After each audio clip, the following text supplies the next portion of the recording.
Amém. Podem se assentar. A honra, a glória, a força, o louvor, poder a Jesus para todo sempre. Apocalipse capítulo 1, vamos a partir do 17 hoje, mas eu quero retomar a leitura do 9 em diante rapidinho, para a gente lembrar o contexto. Vamos lá? Diz assim: Eu, João, irmão e companheiro de vocês na tribulação, no reino e na perseverança em Jesus, estava na ilha de Patmos, chamada Patmos, por causa da palavra de Deus e do testemunho de Jesus. Achei-me no Espírito no dia do Senhor, e ouvi atrás de mim uma forte voz, como de trombeta, dizendo: Escreva num livro o que você vê, e mande-o a 7 igrejas: Éfeso, Esmirna, Pérgamo, Tiatira, Sardes, Filadélfia e Laodiceia. Voltei-me para ver quem falava comigo, e ao me voltar vi 7 candelabros de ouro, e no meio dos candelabros um semelhante a um filho de homem. Lembra que esse é um título o quê? Messiânico. Tudo bem? Vocês lembram disso? É importante, um título messiânico. Aonde está escrito sobre o Filho do Homem? Lá no Antigo Testamento. Quem leva o livro? Livro de Daniel. É ali em Daniel que Deus mostra o ancião de dias e um semelhante ao Filho do Homem, que receberia um domínio eterno. Então aqui Jesus é descrito também como um filho semelhante a um filho de homem. Aí ele fala aquilo que a gente leu e interpretou a semana passada, as roupas, né? E ele diz, a descrição, na verdade, visível das imagens que ele tem, que cada uma dessas peças fala da glória, da força desse Cristo ressuscitado.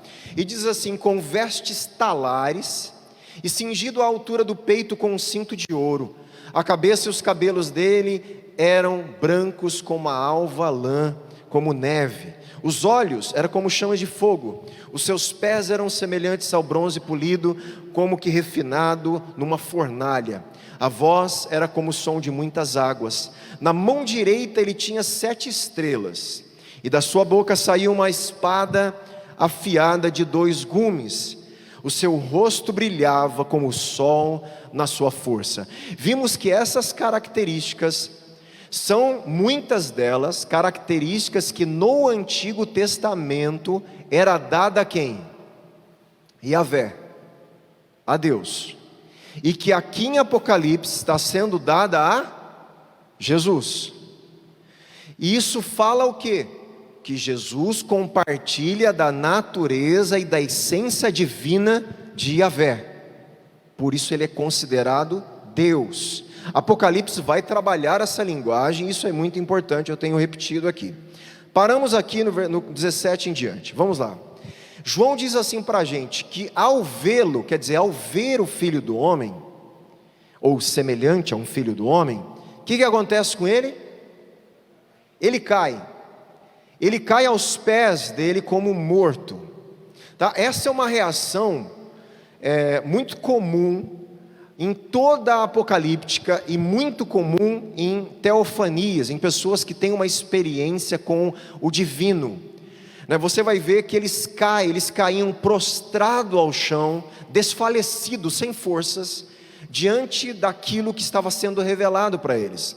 Eu não vou ler, mas você vai encontrar isso, Josué, Ezequiel, Daniel, você vai encontrar isso em diversas situações na Bíblia, de pessoas que viram parte da glória de Deus, e eles se desfaleceram e caíram aos pés de Deus ali, prostrados, desfalecidos. E isso é um ato interessante, porque está mostrando que João está vendo Cristo na sua glória.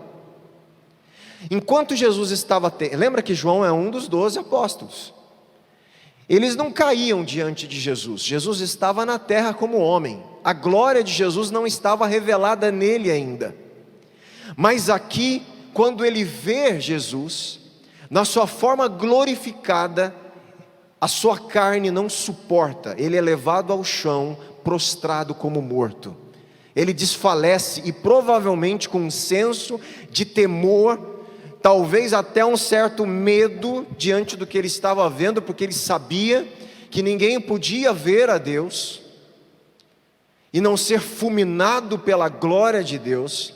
E Deus ali se torna de alguma forma viável para João, e ele permite João contemplar a Jesus na sua glória, mas ele cai ao chão como morto. Porém, olha o que Jesus faz com ele. Porém, ele pôs sobre mim a sua mão direita. Jesus vai sobre João ali. É óbvio que aqui não toca, em nenhum momento está falando o nome de Jesus. Vocês estão entendendo, né? Nós sabemos que é Jesus. A gente sabe que é Jesus. Está falando que é esse ser, um semelhante ao Filho do Homem, que depois vai ser revelado como o Cordeiro de Deus, e todo mundo está sabendo que ele está falando lá no capítulo 1, versículo 1, que a revelação é de Jesus Cristo. Então nós sabemos que o Cordeiro é Jesus Cristo, sabemos que o Filho do Homem é Jesus Cristo, tudo bem? Então quando eu estou falando de Jesus, o texto não está falando, mas a gente já sabe que é, tá? E aí Jesus, esse Filho do Homem, põe a mão direita sobre João. Então, quando ele toca João com a mão direita, nós vamos ver que Jesus consola, tranquiliza João. Mas também, quando alguém colocava uma autoridade, estendia a mão direita sobre alguém, isso era um ato também de nomeação, um ato de comissão. Jesus está comissionando João a escrever, Jesus está comissionando ele a ver a vontade de Deus presente e futura e escrever.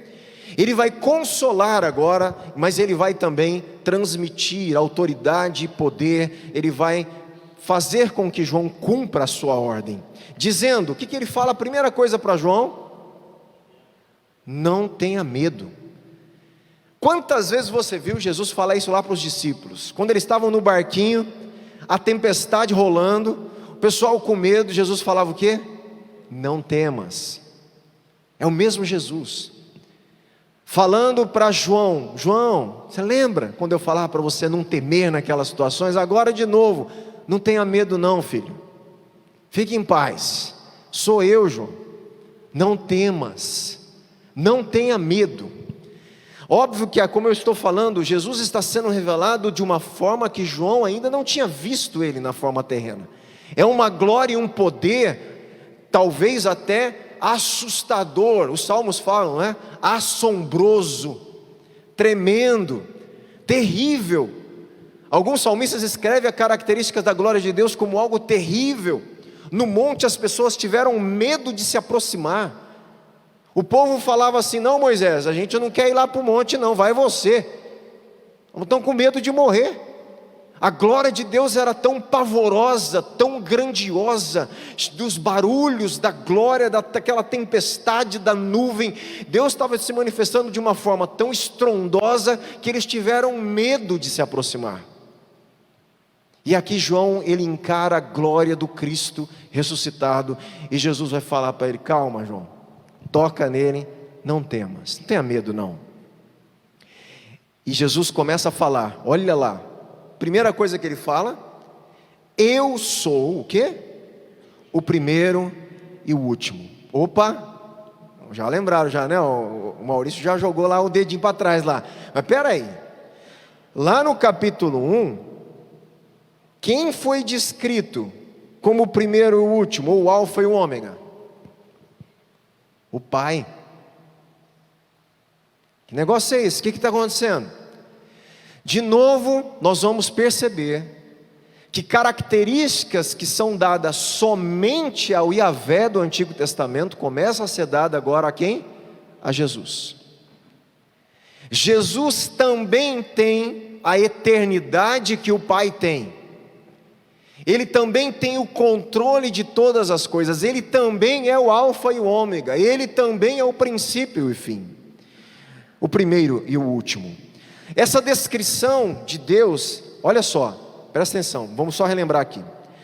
Assim, a descrição de Deus lá em capítulo 1, versículo 8, é aqui aplicada a Jesus, a Cristo.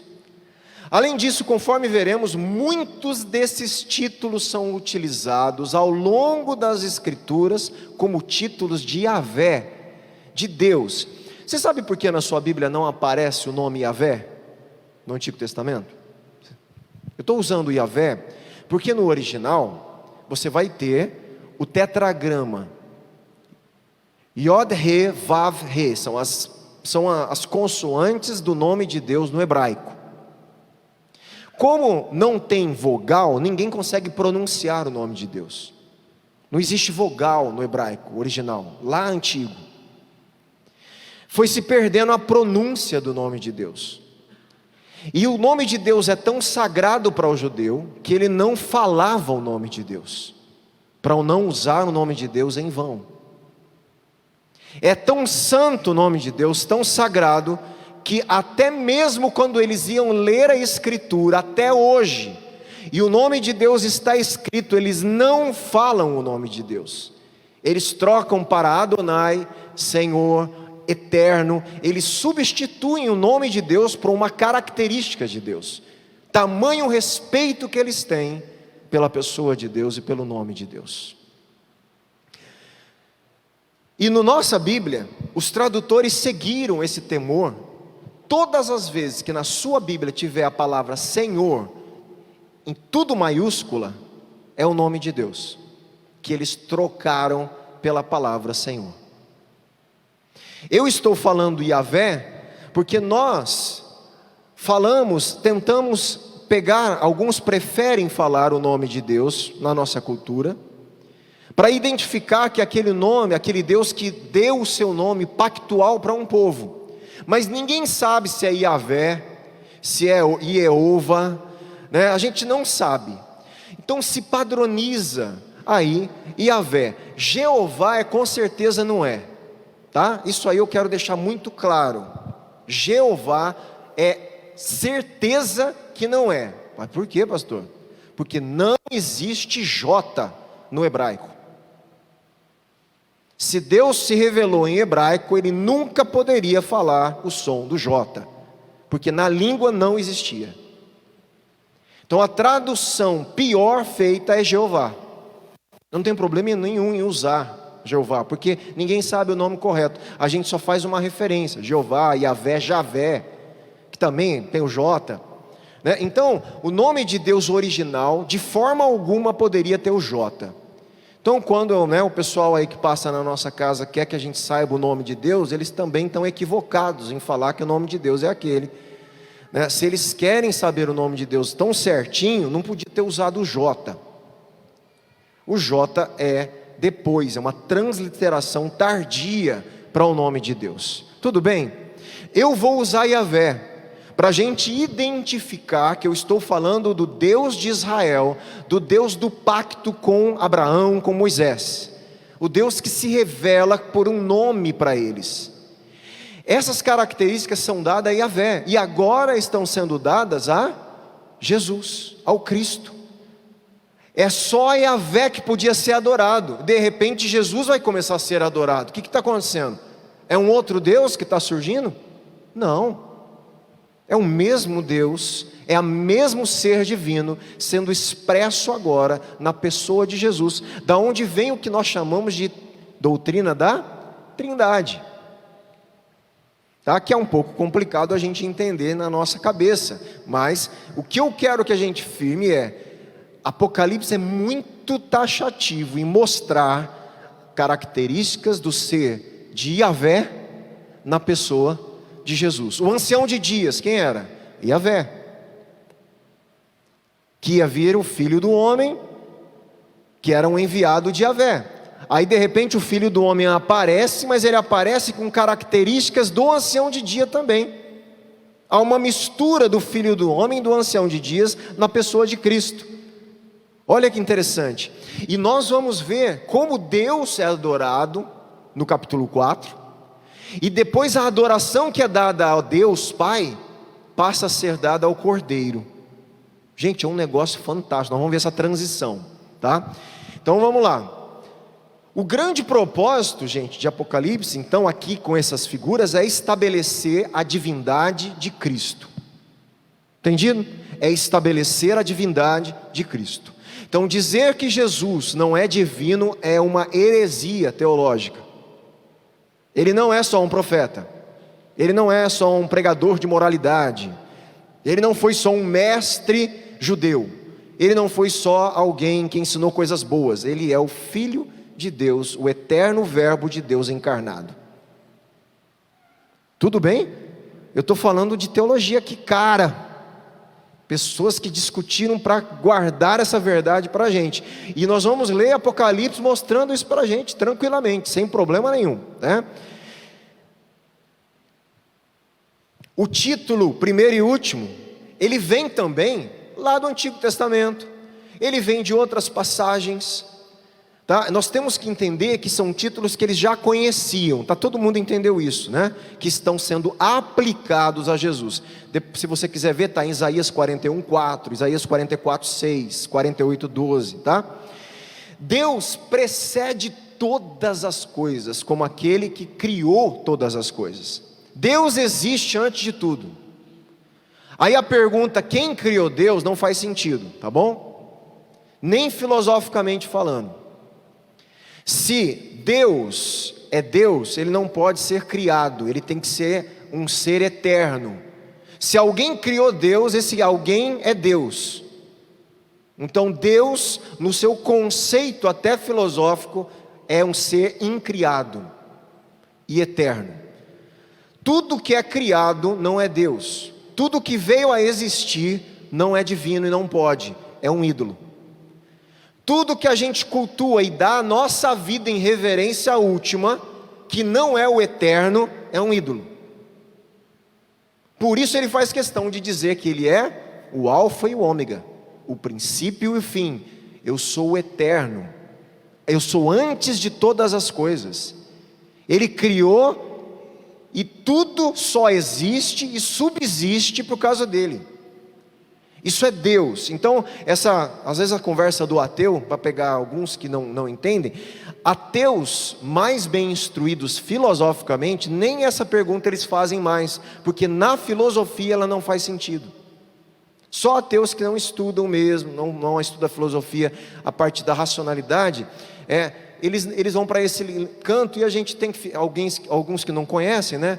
Você tem que falar, gente, se Deus fosse criado, ele não era Deus, ponto. Ele é uma criação de alguém. Então esse ser incriado, o primeiro ser que cria e dele sai tudo que existe, o universo e o tempo, porque nós estamos num universo, espaço, tempo, matéria e informação. Isso é o que rege o universo e o que rege a vida. A tua vida é matéria, você é feito de matéria, energia, ocupa espaço e você tem informação. Como informação? Você tem DNA, você está cheio de informação para você ser quem você é. Alguém codificou você. É um código. Tá? Pega o DNA, erra um pouquinho, não existe mais ser vivo. Não existe mais você. É código. É uma linguagem de programação. Que se você não coloca tudo certinho, aquilo não dá certo. Não existe. Alguém codificou. E aí são o que nós chamamos dos resquícios do design de Deus na criação. A gente vê coisa em nós que a gente falou, alguém desenhou isso aí. Isso não pode ter vindo do acaso. A vida não tem como ter vindo do acaso e se organizar. Pode passar, os ateus, né? O Deus deles é o tempo, né? Em 10 bilhões de anos as coisas, é o Deus, o tempo codifica a genética do ser humano para ser, é impossível, é inviável. Essa é outra história. O que eu quero dizer é, Deus é eterno, só Deus é eterno. Se Jesus está sendo colocado na categoria de eterno, ele está na categoria divina. Ele não é um ser criado. Entende? Essa é a lógica aqui que nós estamos trabalhando. Ele é a origem e o alvo de toda a história. Ele tem a primeira palavra na criação e a última na nova criação. No contexto de Apocalipse, essa soberania estende-se também então a Cristo. Aquilo que era somente de Yahvé e do Criador Elohim, lá de Gênesis, agora é aplicado a Jesus. Eu sou o primeiro e o último. E ele fala o que mais? Eu sou também aquele que vive. Por que isso é importante? Aquele que vive também é uma característica de Deus eterno. Aquele que vive por si próprio. Ninguém vive por si próprio, biblicamente falando. Você só vive porque subsiste em Deus. Se Deus tirar de você o ato de te dar vida, 1 segundo você morre e deixa de existir. Ele sustenta, Ele não só criou a vida, como Ele sustenta a vida. Ele é o doador e o sustentador. O único que pode falar uma linguagem filosófica, ontologicamente falando, que vive e existe é Deus. O resto subsiste. Todos nós não existimos, fundamentalmente falando. Nós não existimos no sentido ontológico, da questão do ser. Nós subsistimos em Deus. Só Deus vive dessa forma. Só Ele então é o eterno. Na Bíblia esse título é uma designação comum de Deus do Antigo Testamento. Josué 3:10, Salmo 42:2, Oséias 1:10, Atos 14:15. Tem vários. E em Apocalipse esse título é aplicado também a Jesus, né? E Ele é aquele que vive pelos séculos dos séculos. Não tem um texto que a gente vai ver? O que vive pelos séculos dos séculos. No Antigo Testamento esse título é usado numa relação, olha que interessante. No Antigo Testamento, esse Deus que vive, por isso que quando Pedro fala o quê? Tu és o Cristo, o Filho do Deus vivo. Por quê? Porque o único Deus vivo é o Deus verdadeiro. O resto é ídolo, morto, que não tem vida em si próprio. Esse é um título especificamente do ser de Deus verdadeiro. É uma antítese. O que é uma antítese? É uma contradição, um contraponto. Deus é aquele que vive. Quem não vive são os falsos deuses, os ídolos. Então Jesus está recebendo características o tempo inteiro de Deus. Somente Deus e Cristo então são eternos. Essencialmente, nós vamos ser também, mas como uma dádiva, como uma graça. Subsistindo na eternidade dele, Ele nos dará a vida eterna. Entende o que eu estou falando? Ótimo. Oi.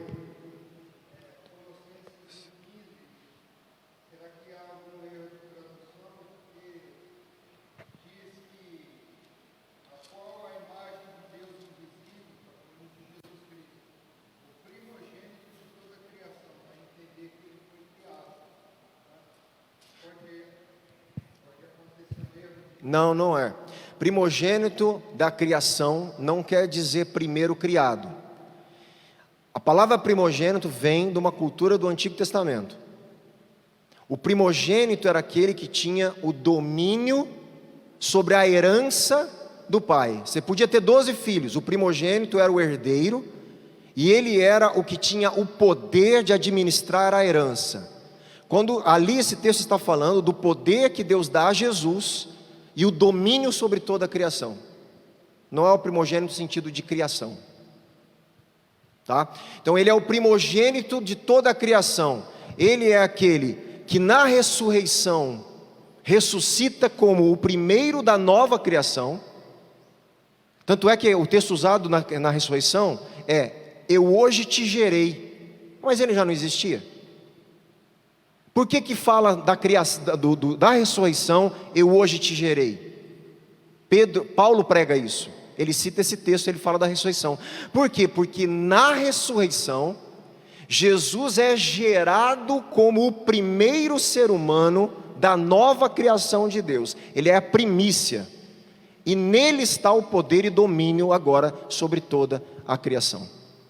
Então esse é o termo, então não está errado não, é porque existe um conceito da primogenitura no texto e na mentalidade hebraica, e a mensagem que ele está querendo ligar, porque senão ia contradizer outros textos, né? Falando da eternidade, ele é o verbo eterno de Deus, que estava com Deus, que criou todas as coisas.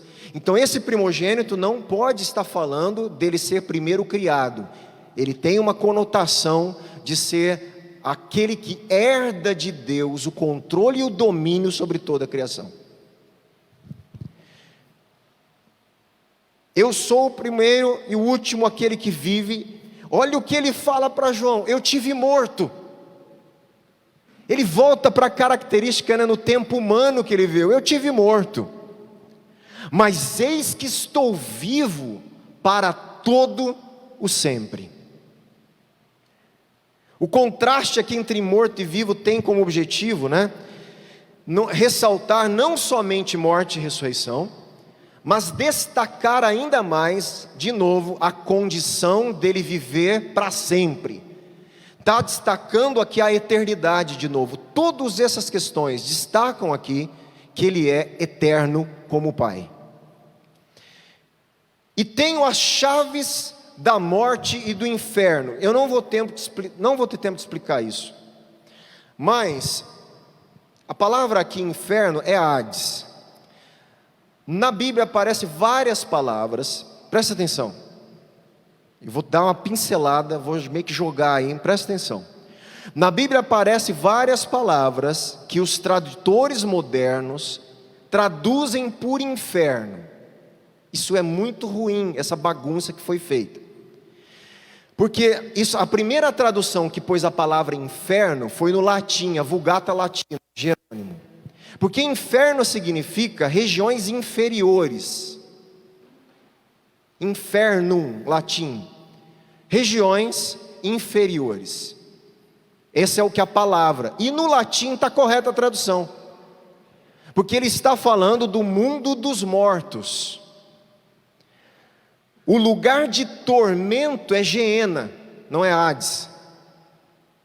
É o Geena que tem a representatividade de fogo, que ele fala que o verme não se acabará, o fogo não se acabará. É o Geena, não é o Hades. A palavra aqui é Hades. Ele está falando que ele tem a chave da morte e do mundo dos mortos, aonde as pessoas estão ali condenadas, esperando o dia da ressurreição para o juízo final. E ele tem o controle, ele tem a chave, o domínio sobre toda essa condição de morte agora. Tá? Então, isso é interessante. As palavras são Sheol, hebraico. Se você pega a palavra em Sheol, é mundo dos mortos. A pessoa, ela acreditava no Antigo Testamento que elas morriam e elas iam para o Sheol. Tá?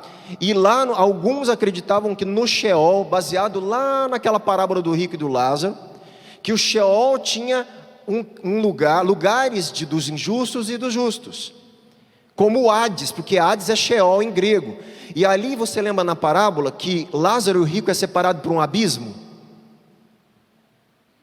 Parece que eles estão num ambiente, mas existe uma separação aonde o rico está em sofrimento, em condenação, e ele num estado de espera no seio de Abraão, e um vê o outro.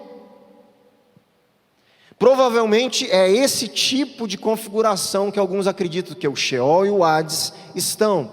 E aí, quando Jesus ressuscita, tira-se todos os salvos justos do Hades e inaugura o que é chamado paraíso.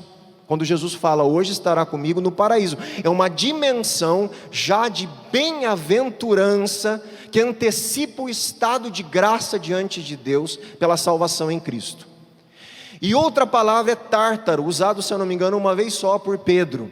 Tártaro é a vinda dos gregos, aonde era um lugar mais profundo do Hades, aonde estava preso ali as piores pessoas que existiam na face da terra. Os piores de condenação estava no Tártaro. E é usado às vezes para falar que aqueles seres horríveis que estão presos no abismo estão nessa região do Tártaro. Então você tem uma complicação, e às vezes o português traduz Geena para inferno, traduz Hades para inferno e faz uma confusãozinha. Então aqui é Hades, não é Geena.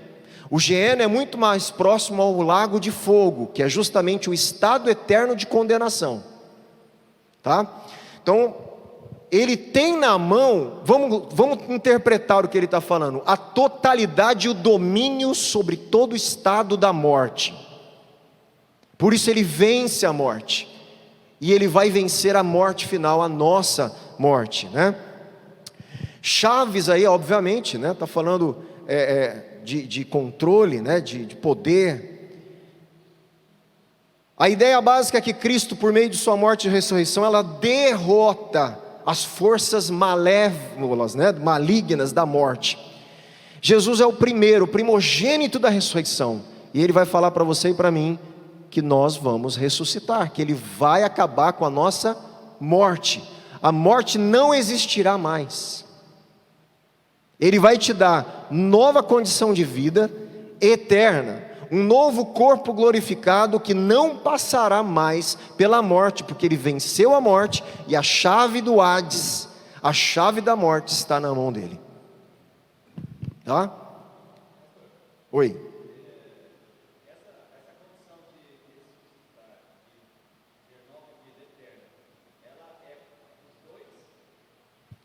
Justo, injusto? Essa é uma pergunta complicadinha, mas sim, vai existir ressurreição dos injustos também. É porque quando a gente fala da nossa ressurreição, ela tem uma pitada diferenciada da ressurreição, de bem-aventurança, para desfrutar do novo céu, da nova terra, da eternidade e do reino eterno. Mas a Bíblia também fala de uma ressurreição de injustos. É um pouco mais delicado a teologia disso, mas todos concordam que esse estado passageiro, que quem morre hoje, justo e injusto, condenado ou salvo, ele vai passar, é um estado passageiro. Ele vai chegar um momento que todos vão ser ressuscitados, para desfrutar eternamente ou para uma condenação eterna. É isso. Eis que estive morto, mas eis que estou vivo para todo sempre, tenho as chaves da morte e do inferno. Então ele aqui consola João, não tenha medo, João, calma, fique em paz, não tenha medo, eu sou o primeiro, eu sou o eterno, estou com você agora aqui, tenho a chave da morte e do inferno.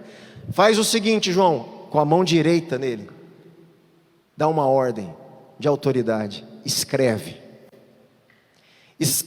pois, as coisas que você viu, e as que são, olha que interessante, escreve as coisas do presente, as que estão acontecendo, que eu estou te mostrando, e as que hão de acontecer depois destas.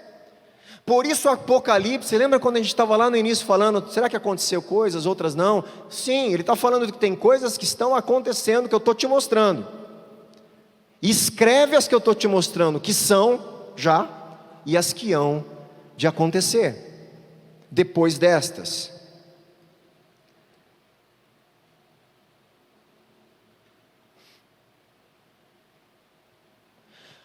Quanto ao mistério das 7 estrelas, o pessoal aí, né? O pessoal mais pentecostal aí, deixa eu dar uma ajudada no entendimento bíblico de mistério, né?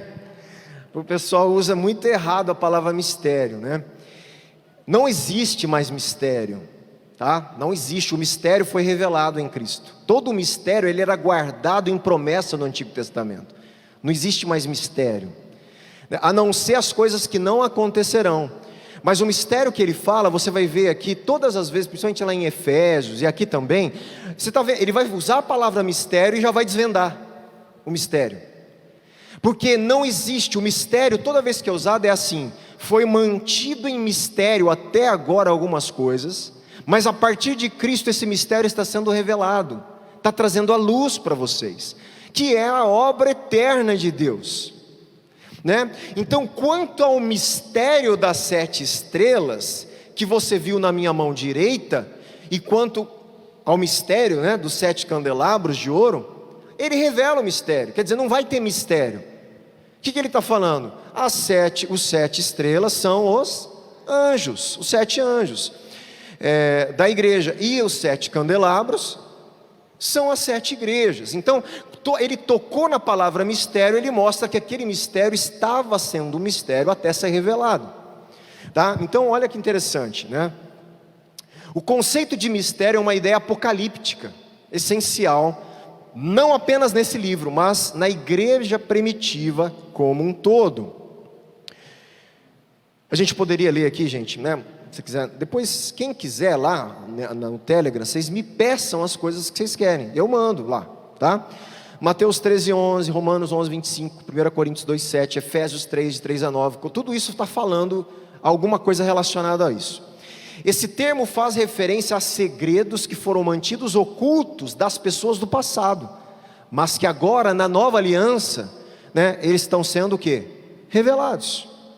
Então o mistério é um termo apocalíptico também, e que aqui em Apocalipse está mostrando, ó, o mistério é esse, mas agora já estou revelando o que é, né? Então isso é interessante, tá bom?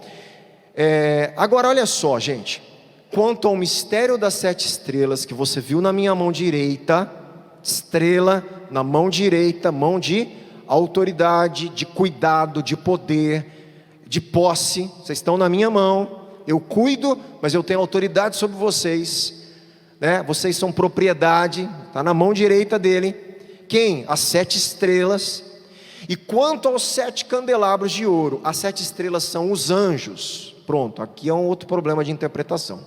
Então vamos lá, eu não vou falar qual que é certo, porque você vai ter teólogos falando uma coisa, aí você acredita no que você quiser. Fazer o quê? Não vai mudar a mensagem de Apocalipse, tá? Mas eu vou te dar as 2 interpretações que é dada por... E vou citar inclusive 2 teólogos muito conceituados, os dois. Um defende de um jeito, o outro totalmente de outro. Então, vamos lá. Quem são os anjos? Primeira palavra, a palavra no original, anjo, não sei se todo mundo sabe, é mensageiro, né? Angelos, é palavra grega. E angelos pode ser usado para um mensageiro humano, ou ele pode ser usado para um mensageiro celestial. E em alguns momentos é difícil de identificar como esse. Do que está falando? De um angelos humano ou de um angelos celestial? Aqui o tradutor da nossa Bíblia já põe anjo e já dá meio, né? Em vez de ele pôr mensageiro, ele já põe anjo. O que ele está fazendo? Sugerindo que é ser celestial. Porque se ele colocasse mensageiro, ele seria mais neutro na tradução, porque é o que a palavra original fala, angelos, mensageiro. Aqui quando ele põe anjo, nenhum homem é chamado anjo no português. Ele já sugere algo que talvez não seria bom, ou então ele já falou, ó, eu estou interpretando aqui o negócio. Então vamos ver as interpretações, olha lá. O sentido da palavra anjo, como eu disse, é muitíssimo discutido. Alguns teólogos entendem que são seres celestiais, tá? E outros entendem que são mensageiros humanos. Essa é a discussão. Quem entende que é ser celestial, o que ele fala? Eu vou ler aqui o que um fala. E quem entende que é ser humano, o que ele fala, tá? Eu não vou saber falar o nome desse cara aqui, mas ele é muito conhecido na teologia. Eu não sei nunca falar o nome dele, mas é Kistemaker, alguma coisa assim, tá? Ele diz assim: a interpretação de que os mensageiros às congregações, às igrejas, são seus pastores, faz sentido se considerar os pastores como enviados e comissionados por Cristo. São responsáveis pelo desenvolvimento espiritual do povo de Deus. Então, para esse teólogo, se você pegar a palavra ângelos e entender que o pastor da igreja é um vocacionado por Cristo, e um enviado, um mensageiro para cuidar e proclamar a mensagem de Deus, aquela comunidade, para ele faz sentido que essa palavra seja um mensageiro humano. Tá certo? Não sei. Pode estar, pode não estar, eu não sei, né? O outro muito importante teólogo também, Grant Osborne, diz assim: ele vai para outro tipo de raciocínio. Ele vai mostrar que a palavra estrela, lembra que nós estamos falando de literatura apocalíptica? Ele vai para a literatura apocalíptica, ele vai ler as literaturas apocalípticas e ver que toda vez que na literatura apocalíptica fala estrela, é um ser celestial, não é um ser humano. Ou um poder que veio da própria de Deus, mas sempre relacionado a algo mais celestial. Ele parte disso, ele fala assim: estrelas eram símbolos tanto de domínio quanto de anjos, na literatura apocalíptica. No mundo helenista, o que é helenista? No mundo da cultura grega, as estrelas eram deuses, e no mundo judaico representavam forças angelicais. Apocalipse está sendo escrito na mentalidade grega e na mentalidade judaica. Então ele pega essa mentalidade e ele prefere entender que são seres celestiais, mas ele faz uma ressalva.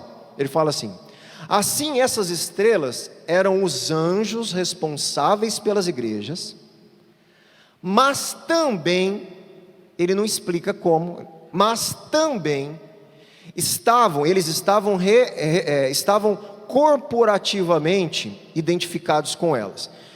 Olha, vamos tentar eu traduzir o que ele está falando. Ele está falando o seguinte: que a princípio são seres celestiais, mas que de alguma forma eles estão sendo identificados no corpo da igreja, talvez pelos seus líderes. De alguma forma eles são referenciados por pessoas físicas na igreja, mas a princípio a mensagem é para os seres celestiais, que têm também por incumbência de passar essa mensagem à igreja. É assim que ele entende. Em certo sentido, eles são solicitados a intervir nas necessidades espirituais da igreja. Por outro lado, eles representam as próprias igrejas. Então, quem está certo, quem está errado, meu irmão? Fala você para mim. Eu não sei. Não vai mudar a mensagem, tudo bem? É algum tipo de mensageiro, talvez os dois.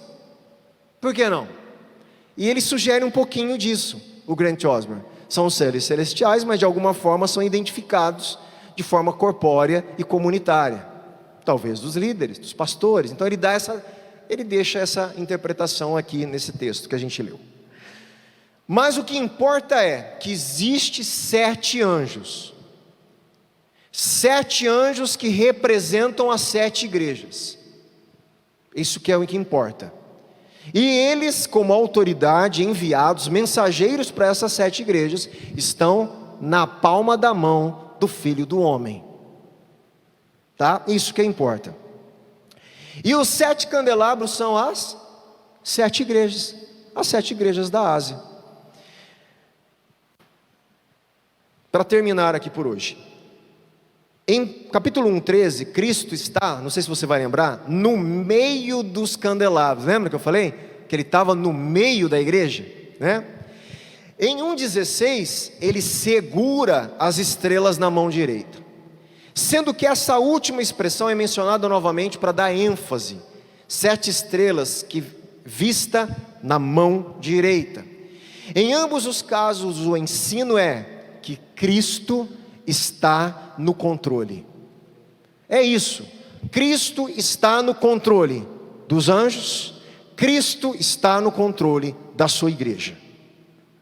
Por que é importante? Porque depois ele vai falar das tribulações que a igreja tem que enfrentar. E ele quer que no meio da tribulação e das dificuldades a igreja lembre: eu estou no controle. Eu não perdi o controle, eu estou no meio de vocês, as coisas estão na minha mão. Cristo está no controle, é soberano sobre os anjos e sobre as igrejas que eles representam e servem. No meio da situação precária, vivenciada pelas igrejas, em um mundo mau, que a despreza, persegue, Cristo está com elas, protegendo-as e vindicando-as.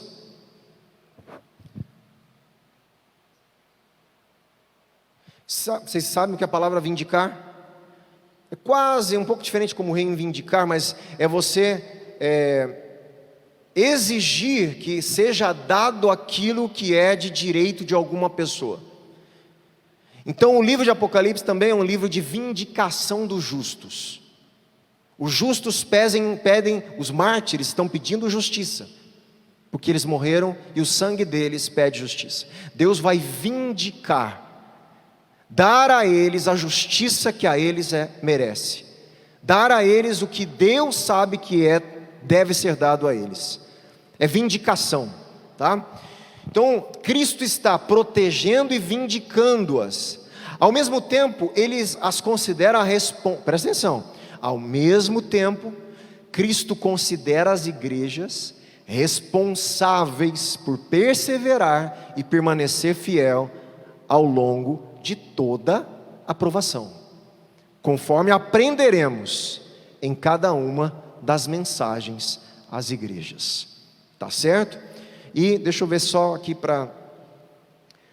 eu vou encerrar, esse resumo eu vou mandar lá, esse eu vou, que é o resumo aqui de tudo que a gente viu até agora, do versículo 9 ao 20, tá? Eu vou ler, mas eu vou mandar no Telegram para ficar fixado isso aqui para vocês.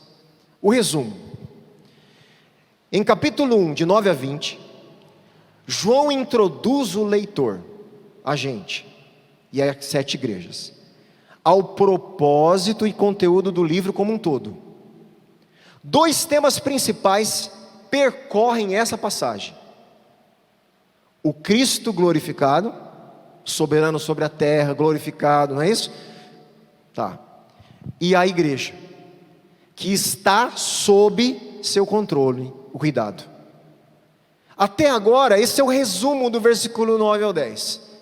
Cristo, o Filho do homem, glorificado, cheio de poder, de glória, controla a igreja, está controlando o seu povo, a sua igreja, e a igreja está sob os cuidados de Cristo. Cristo é retratado como o cumprimento das imagens e esperanças apocalípticas do Antigo Testamento. Vou repetir. Cristo é retratado como o cumprimento das imagens e esperanças apocalípticas lá do Antigo Testamento.